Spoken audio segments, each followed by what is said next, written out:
Pour cette vidéo, on se retrouve chez Horizon Car, à quelques kilomètres de Bordeaux. On va essayer une voiture qu'ils ont à la location. C'est un petit peu la grosse brute qui terrorise tout le monde dans la cour de récré.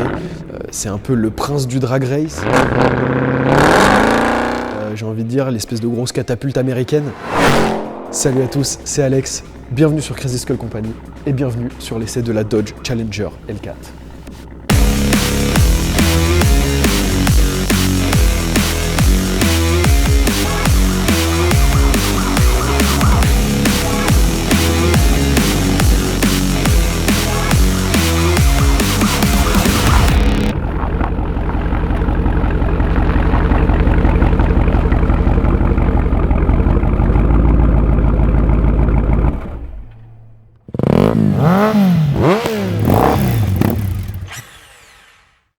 La Dodge Challenger est née en 1970, la petite sœur donc de la Dodge Charger, concurrente directe de la Mustang et de la Camaro qui domine clairement le marché de l'époque. Comme à son habitude, Dodge reprend la même cuisine, on regarde ce qui se fait de mieux chez la concurrence, on l'améliore et on sort quelque chose d'encore plus extrême.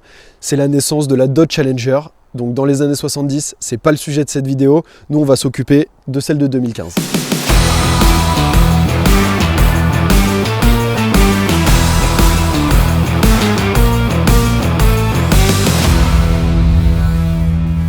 Malheureusement, comme avec beaucoup de muscle cars et de pony cars des années 70, les premières générations étaient exceptionnelles et on les a vus mourir dans les années 80 avec des designs douteux. Et c'est en 2008 que Dodge revient avec la nouvelle Challenger. On a gardé tout ce qui a fait le succès de ses ancêtres, c'est-à-dire les deux ferons, la calandre un petit peu en retrait, l'aérodynamisme des plus gros parpaings dignes de Castorama. On a ce galbe à l'arrière, cette aile qui remonte le long de la descente de toit qui est incroyable et qui a fait justement, encore une fois, le succès de la Challenger des années 70. Et comme vous le voyez sur ce modèle-là, on a un body kit de chez Prior Design qui la rend encore plus balèze, encore plus badass, encore plus agressive. Et dites-moi dans les commentaires ce que vous en pensez parce que clairement, à mes yeux, c'est un des plus beaux néo-rétro américains qui est sorti. C'est une des plus réussies, je trouve, qui a gardé vraiment l'ADN de ses ancêtres. C'est juste une réussite. On a avec nous une phase 2 qui est sortie en 2015. Les phases 2 sont facilement reconnaissables. On a un intérieur qui est bien plus quali et bien plus moderne. Et on a également les feux arrière qui sont séparés par rapport aux générations précédentes. Bien que cette génération ait été proposée avec plusieurs motorisations, il faut savoir que ça démarre au V6 de 3,6 litres qui fait à peu près 280 chevaux jusqu'à ce magnifique V8 compressé de 700 chevaux. Bon, je vous avais dit que c'était une catapulte. Sous cette coque en aluminium, on retrouve deux vis sans fin imbriquées l'une dans l'autre qui sont directement entraînées par le moteur. Donc plus le moteur tourne vite, plus les vis tournent vite. Et plus les vis tournent vite, plus elles injectent de l'air sous pression dans le moteur. Donc elles compriment l'air, elles compressent l'air. C'est le principe d'un compresseur. C'est un cercle vicieux mortel et foutrement grisant. Et petit détail que j'adore, on a une ouverture dans le centre du phare pour faire rentrer tout l'air frais directement depuis l'avant du véhicule vers le filtre à air qui se situe ici. Et il faut au moins ça pour lui donner à boire les 30 000 litres d'air minute qu'elle demande en cas de kickdown malencontreux. Le nom L4 vient d'un avion de la Seconde Guerre mondiale qui avait la particularité d'avoir un compresseur IHI, compresseur du coup qu'on retrouve sous le capot des L4 de chez Dodge. C'est pour ça qu'ils ont récupéré le nom en fait en hommage à cet avion et à ce compresseur. Faut pas oublier que ça là, ça fait 2,4 litres. 2,4 litres, c'est plus que 90% des moteurs qui sont vendus en France. Et là, je ne parle que du compresseur. Parce qu'en dessous, on a un petit V8 de 6,2 litres surmonté de ce fameux compresseur de 2,4 litres qui pousse à peu près 0,8 bar l'air qu'il envoie dans le moteur. Sur les versions après 2015, à l'intérieur, on est sur une finition qui est vraiment proche du haut de gamme. On retrouve un système d'infodivertissement tactile qui permet de gérer tous les réglages de la voiture, notamment la puissance, la répartition de la puissance, beaucoup de réglages, les suspensions, etc. Derrière le volant, on retrouve le compteur avec un compte-tours et un compteur de vitesse. Au milieu, petit écran, le volant chauffant multifonction avec les petites palettes au volant qui sont franchement du plus bel effet. Cet habillage de tableau de bord et de console centrale est fait aluminium bouchonné. Je trouve ça magnifique. Franchement, je trouve ça terrible. On a un intérieur en cuir Alcantara qui tient vachement bien, qui est bien ferme, mais qui reste confortable. Ce ciel de toit noir qu'on retrouve sur les versions L4, on a vraiment fait un gros gap par rapport aux versions d'avant, qui ont un intérieur qui est vraiment pas top. Sous la console centrale, une boîte auto ZF à 8 rapports, Il faut au moins ça pour encaisser les 700 chevaux de la bête et les 800 Nm. On est au niveau des portes sur une petite finition Alcantara et cuir, malgré la présence de plastique un peu dur et rugueux sur la planche de bord et sur les contreportes. Certains diront que c'est cheap. Il faut penser à une chose, c'est que c'est des voitures qui étaient vendues par Dodge dans le but d'avoir le meilleur rapport prix-puissance. L'intérieur et la finition ne font pas partie de l'équation. On est sur des voitures qui, neuves, sortant d'usine à 707 chevaux, coûtaient 70 000 $. On va remettre les choses à plat. 70 000 $, c'est en France, à l'heure actuelle, une M440i X-Drive avec 0 option, on est légèrement plus cher, ou un Renault Rafale full option, on est légèrement moins cher. Ça se joue à 4 000 € près. Autant vous dire que pour les Américains, les rapports prix-puissance, ils sont inégalables. On peut pas faire mieux. On est sur un véhicule qui est franchement bien fini, hein. Je le rappelle, mais on est sur des finitions qui sont vraiment honnêtes à l'intérieur, pour un prix de 70 000 $. Neuf, 73 000 $, il me semble. 700 chevaux, 73 000 $. J'ai rien d'autre à dire. Maintenant qu'on a vu l'extérieur, le moteur et l'intérieur, je sais pas vous, mais moi, il me tarde d'aller l'essayer cette voiture. J'ai envie d'écouter ce compresseur siffler, j'ai envie d'entendre les 700 chevaux et de les sentir. Donc c'est parti, on va l'essayer.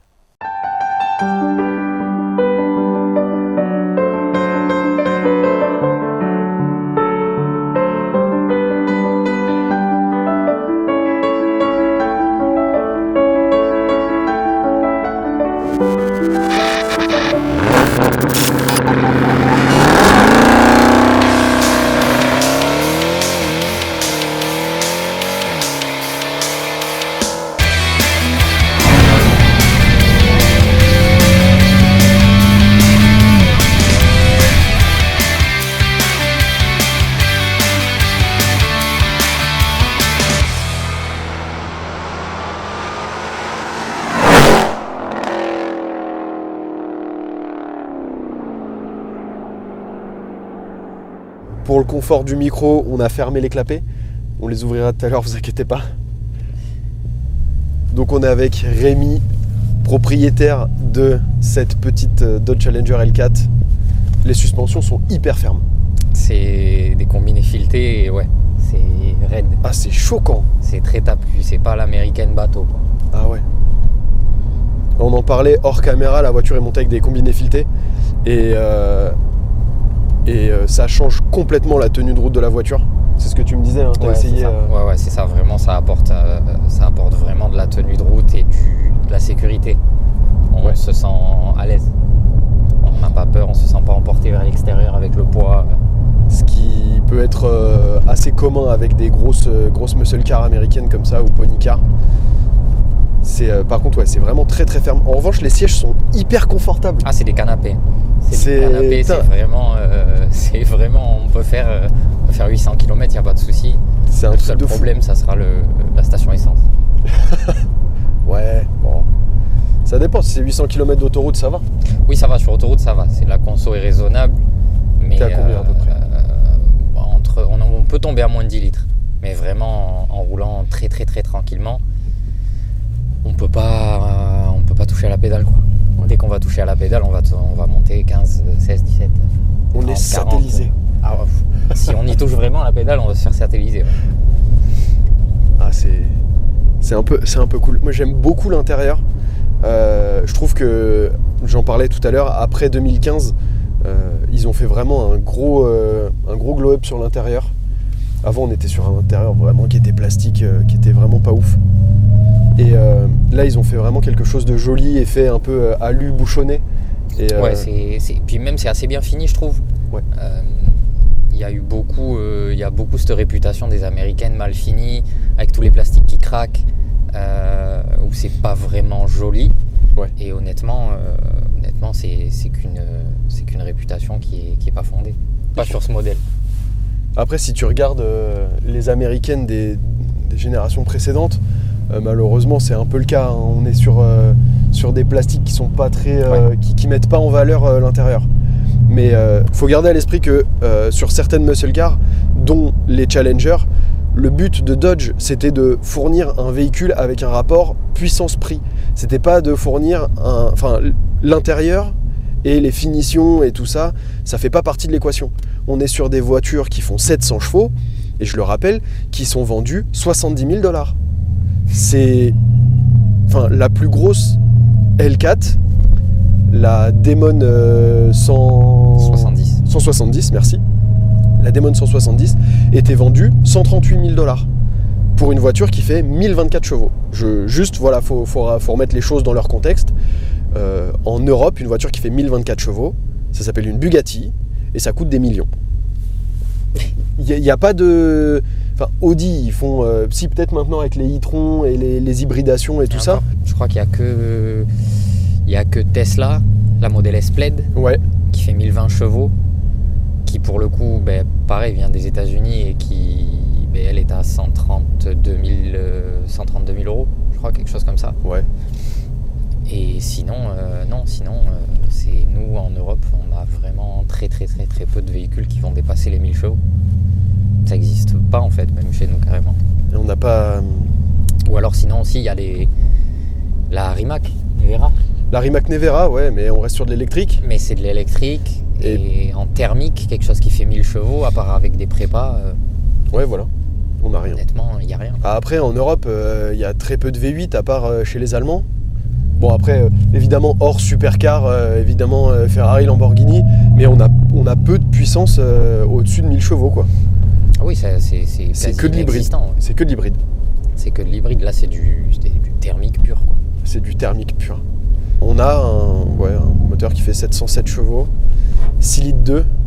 C'est un peu cool.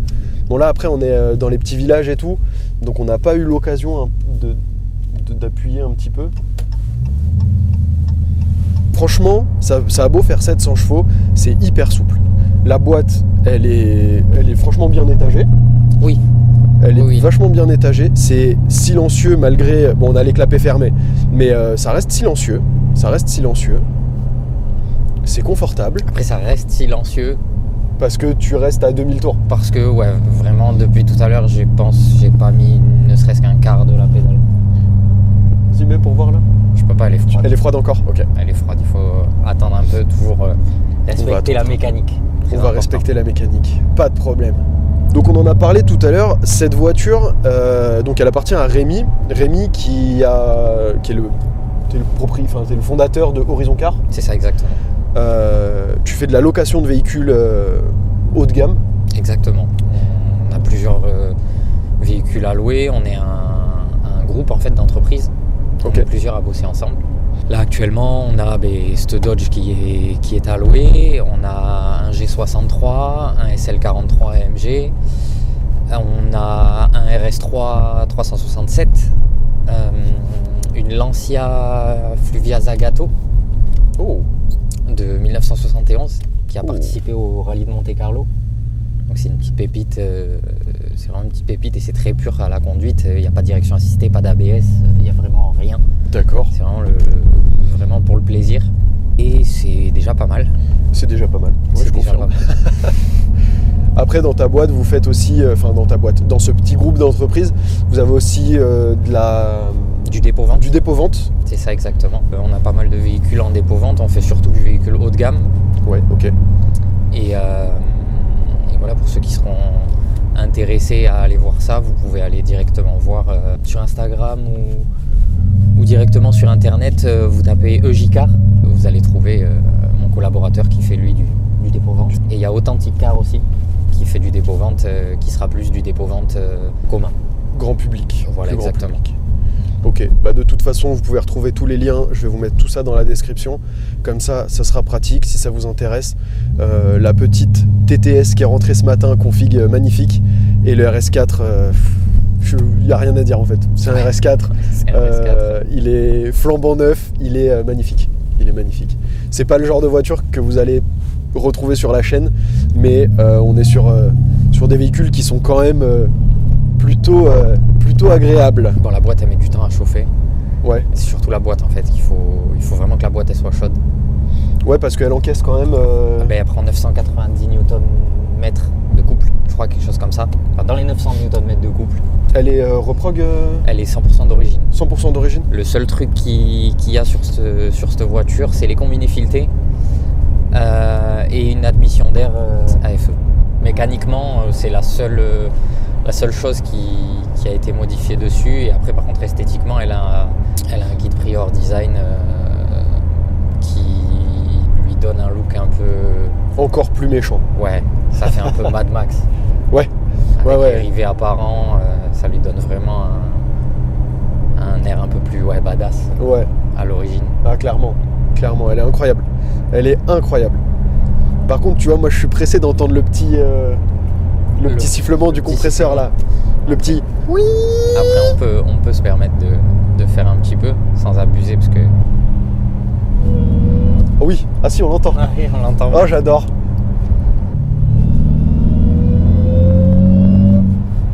Oh là là. Il y a un petit A45 AMG devant. Qui peut vite passer pour un classe A basique si on commence à s'amuser. À jouer avec. Je pensais que c'était plus radical que ça, tu vois. Je pensais que c'était plus énervé, que c'était plus rustique.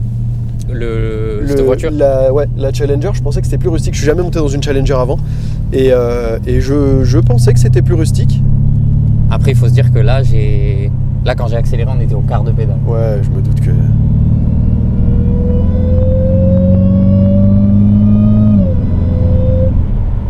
Je sais pas si vous l'entendez au micro, mais moi je l'entends et je pense que ça se voit sur mon visage.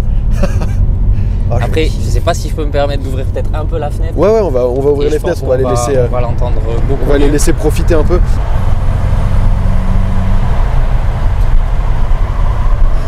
Le petit pouce du voisin, quoi. Ah, c'est les réactions, ça, qu'on a souvent... avec les Américaines. Ouais. Avec les Américaines et peut-être même plus avec ce genre d'Américaines extra rares. Et l'avantage du compresseur, c'est qu'on a vraiment, en fait, ce côté instantané de la puissance. C'est que dès que je touche la pédale, on n'a pas de lag comme avec un turbo. Ouais. C'est vraiment... j'appuie...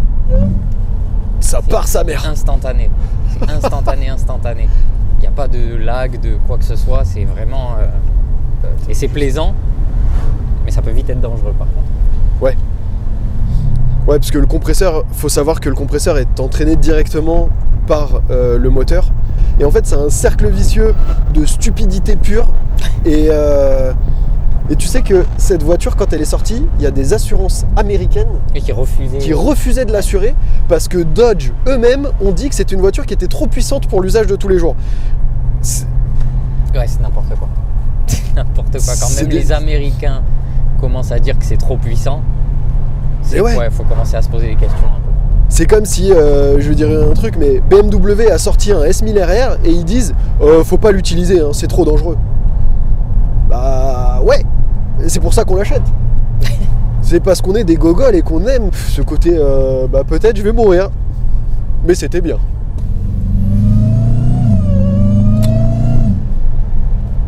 Ok. Là, il ne s'est rien passé. Je n'ai même pas mis la moitié de la pédale. En vrai, c'est effrayant. Oui. C'est effrayant. Alors, bon, je te l'ai dit avant qu'on prenne la route, j'ai peur en voiture. Quand je connais ni la voiture ni le pilote, je suis pas rassuré en voiture. Je suis quelqu'un de raisonnable, je te rassure. Ouais, et puis en plus, c'est une voiture que tu mets à la location, donc le but c'est pas non plus de la tordre. Pour moi, clairement, c'est un outil de travail, donc. Ouais, voilà. Donc moi, le but c'est de respecter le véhicule et de respecter mes outils de travail. Ouais, tout simplement. Ce qui est logique. Ce qui coule de source, mais qui des fois n'est pas logique pour tout le monde. Ouais. Franchement, après, oui, bon, ça reste du plastique, mais on a des petites alcantara sur les portes, sur les sièges. Oui, puis ça reste bien optionné. On a les sièges ventilés, sièges chauffants, on a la clim, volant chauffant. Il y a un système audio Harman Kardon avec un énorme caisson dans le coffre. Honnêtement, le système audio, il est juste incroyable. Est-ce qu'on peut ouvrir les clapets là ? Parce que depuis tout à l'heure, je vous le rappelle, les clapets sont fermés. On peut ouvrir les clapets, oui.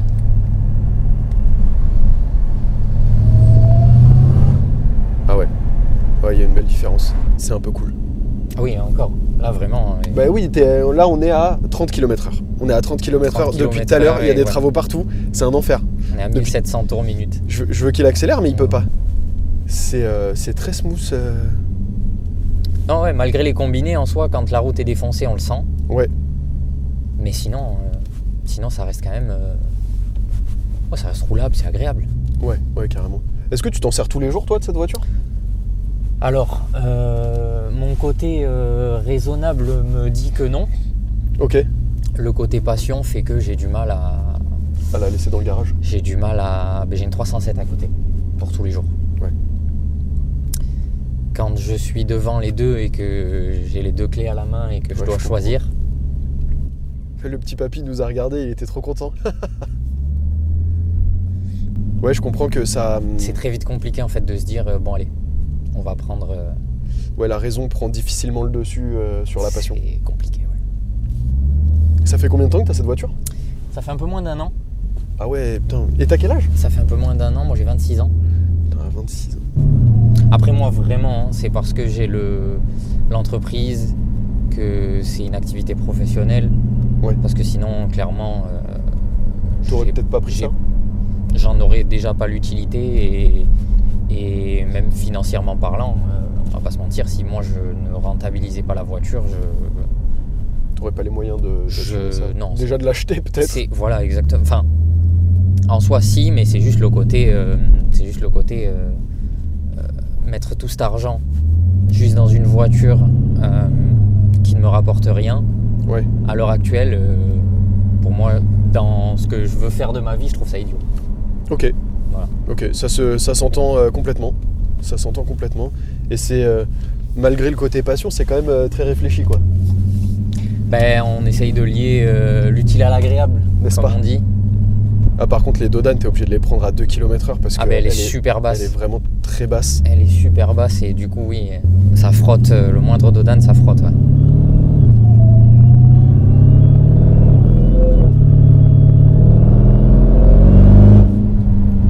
Watch out! Ah ouais! Putain, c'est un bateau, ça fait 5 mètres de long. Ouais, 5 mètres de long, 2 mètres de large. 2 tonnes. Et pourtant, ça se déplace. C'est un avion. Bah, ça fait 2 tonnes, mais ça fait 700 chevaux. Hein. Oui, donc oui. L'un dans l'autre. Ça facilite le déplacement, 700 chevaux. Par contre, c'est vrai que c'est très très ferme quand même. C'est plus bas, plus ferme. C'est surtout sur des... Vraiment, là, on est sur de la petite route de campagne. Et ça se ressent vraiment. Et tu vois, quand je te dis ça tient quand même un minimum la route, c'est que vraiment... Elle bouge pas du tout, il n'y a aucun ballon. Bouger, ouais. Ah oui! Bon, on va se permettre une petite... Petite Axel. Ah, vas-y. Attends, je tiens bien l'appareil photo. Ouais, tiens bien. Je me mets bien dans le... Vas-y.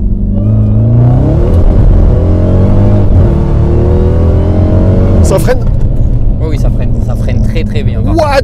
Ciao! Et clapet ouvert, du coup, c'est ce que je disais. Maman! Vraiment.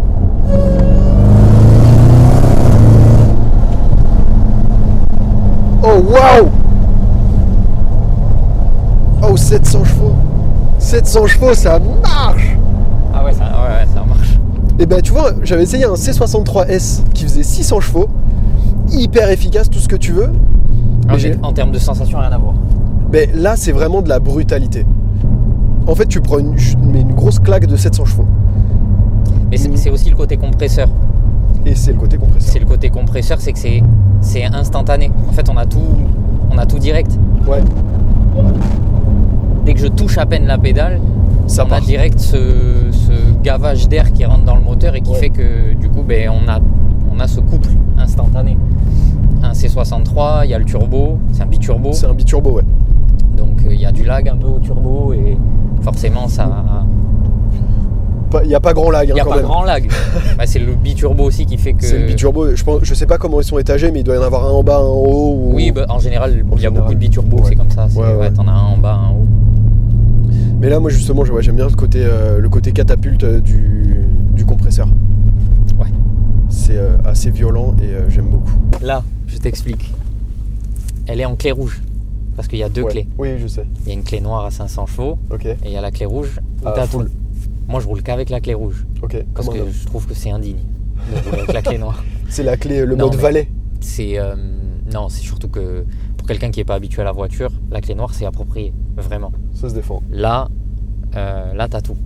Ok. Donc, Pas de dinguerie. Pas- C'est ce que j'ai dit, c'est ce que je dis à chaque fois. Le but quand j'essaye des voitures, c'est qu'on rentre avec la voiture. Ouais. Je veux continuer de faire des essais, je veux continuer d'essayer des voitures comme ça. Donc mon but, c'est ni que j'abîme la voiture du Après, voilà, propriétaire. t'as l'habitude de conduire un gros truc, tu sais, voilà. Les dimensions, ça me fait pas peur. Et là, Et ouais, la pédale, je vais faire méga c'est attention. c'est plus le côté, ouais. Je vais faire attention. De toute façon, tu vois, t'inquiète. Je vais jauger, t'inquiète. Changement de pilote.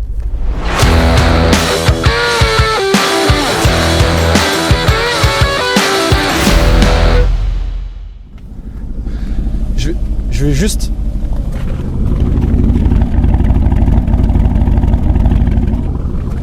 Oh, c'est sympa quand même. Alors l'avantage déjà, c'est que t'es pas très grand et que moi non plus. Donc le siège, je vais pas trop te le dérégler. Au moins, Ouais, d'accord. ah ouais, je t'ai dit, ah ouais, là, faut y aller vraiment. Alors, à conduire, la direction assistée, c'est peut-être parce que tu dois avoir peut-être un mode sport ou un truc comme ça. La direction, elle est dure, très ferme. Ah oui, mais alors ça, c'est justement, c'est aussi les combinés qui rajoutent ce côté un peu plus ferme, D'accord, parce que vu que t'es plus raide sur la Ouais. route, ok, ouais, forcément. mais c'est nécessaire, Ok. parce que dis-toi que non, là, on est en confort depuis tout à l'heure. C'est vrai? Ouais. On est en mode confort? Là, on est le plus normal. D'accord. Effectivement, ça fait peur. Par Et on contre, mettra pas le mode track. non, je ne veux pas. Surtout quand j'ai le volant, c'est mort. On ne C'est mettra mort. pas Même le si, mode track. même si en soi c'est un peu dommage, mais on est sur route ouverte. On a une voiture qui fait déjà 700 chevaux. C'est hors de question que. Oh putain, ça freine! Ah oui, J'ai oui. effleuré la pédale, ça freine méchamment. Mais t'as du 6 pistons à l'avant, et 4 à l'arrière. J'ai vu que c'était tout équipé T'as des- Brembo. Ouais, t'as des disques assez gros, donc Ouais. donc ouais, le Dodan passe vraiment Ouais, au ouais. ralenti, Ok. comme si t'étais en Lamborghini quoi presque. J'ai jamais essayé le Lamborghini, tu vois. Et c'est. Putain, en plus, il est violent. Parce qu'en plus des fois le problème c'est que vu qu'elle est basse, c'est la ligne d'échappement qui frotte. D'accord. Et puis elle est longue en plus, t'as un grand porte-à-faux à l'avant. C'est ça, donc quand c'est les petits Dodan, Ouais. mais des fois je peux me retrouver au milieu et c'est là où t'as la ligne qui frotte. Les sièges sont hyper. Genre là, tu vois, typiquement, ça me gêne presque le bras tellement il te maintient bien. Oui, alors que pourtant c'est quand même une voiture américaine, les Américains il y en a beaucoup qui sont bien portants. Bien portant, on va dire. C'est sûr qu'ils ont pas notre. Oh ouais. C'est une boîte ZF 8 rapports, hein, c'est ça? C'est ça, c'est une boîte ZF, c'est comme sur les M5. Ok.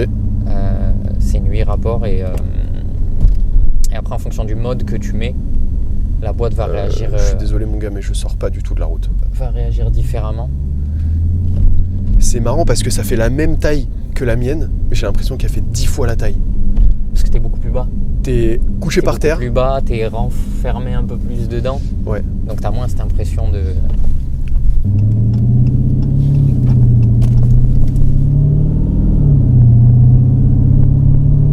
Oh là là, j'en veux une.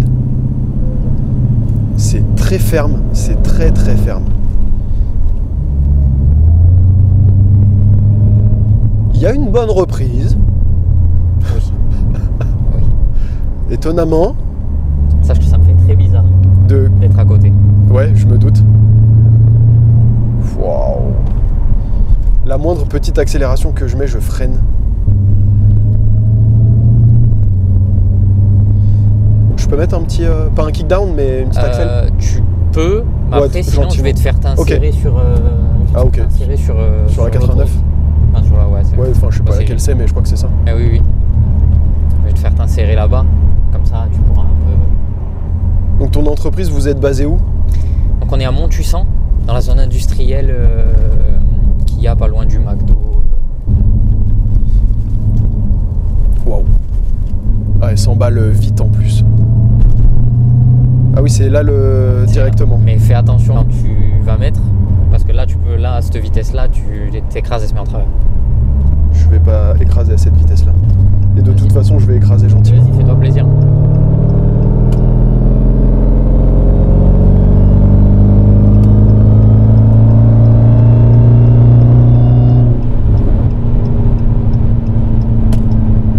Ah ouais. Là, tu sors à celle-là. C'est juste. Ok.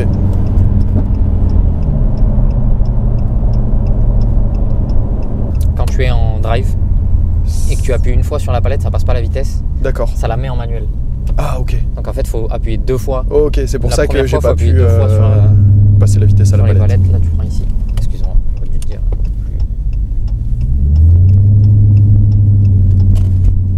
Là, si tu baisses les fenêtres, on passe dans un tunnel. Ah bon, on va faire ça alors. Juste légèrement ouvert.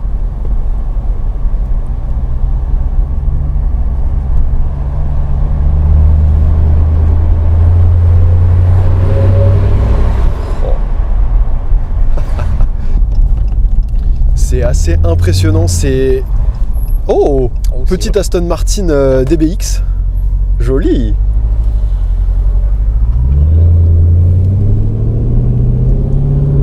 C'est presque frustrant de l'avoir essayé sur route, sur nos petites routes qu'on a ici. Parce que vraiment, ça a l'air d'être une voiture incroyable. Et...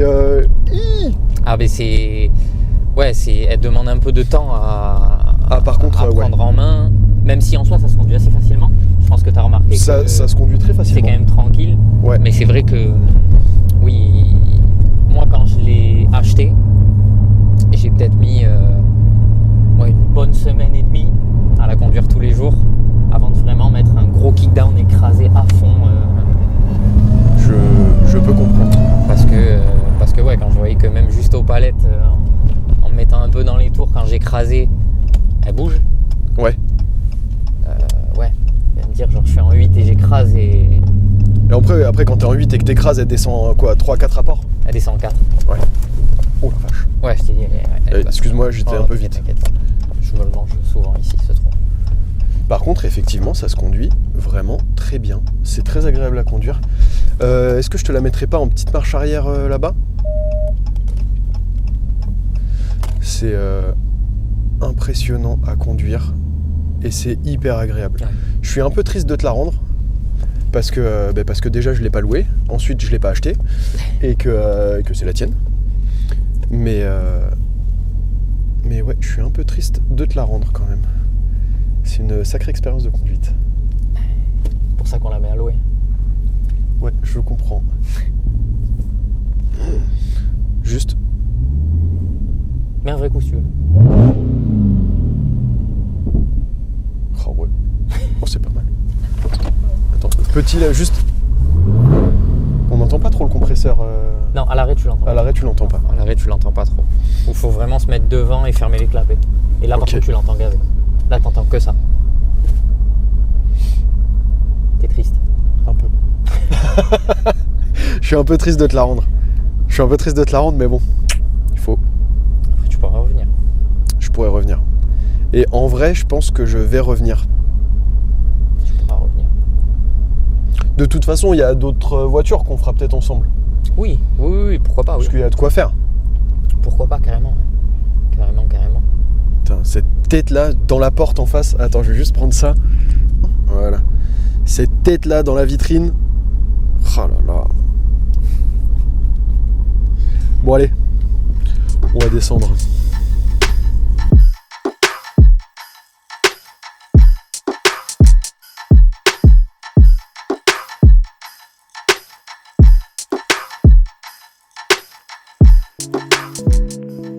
Je vous rappelle que cette Dodge Challenger L4 est disponible à la location chez Horizon Car à 2 pas de Bordeaux. Je vous invite vraiment à faire vivre cette légende qui malheureusement s'est éteinte. Les lignes de production de cette Dodge Challenger ont fermé le 22 décembre 2023 avec une ultime Dodge Challenger Demon 170 qui est donc la dernière à être sortie des lignes de production. C'est encore un mythe qui s'éteint à cause de l'électrification. C'est encore une part d'histoire qui s'arrête et je vous invite du coup à en profiter encore pendant qu'on en a encore quelques-unes.